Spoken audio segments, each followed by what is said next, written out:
Nasubukan mo na bang magdeposito sa bangko at later on nalimas ang savings mo dahil merong nag-withdraw through a withdrawal slip?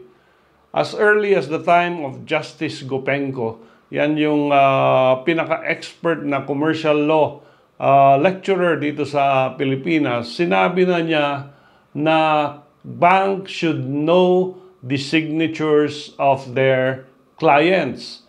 And recently, si Justice Samuel Gerlan ay merong desisyon against Banco de Oro na demanda because yung mga client nila who are green card holders living abroad na nag-deposit ng $150,000 sa isang BDO branch sa San Lorenzo branch in Makati, nalimas yung kanilang savings.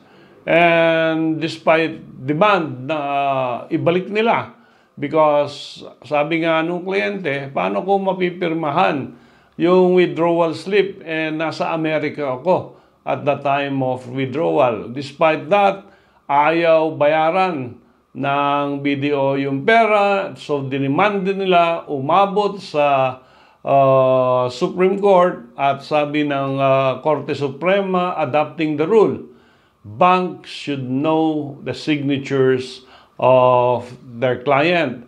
And sinite pa nila yung Section 9, yung terms and conditions ng time deposit ng BDO, kailangan pag withdraw yung amounts or accounts, isurrender yung time deposit certificate.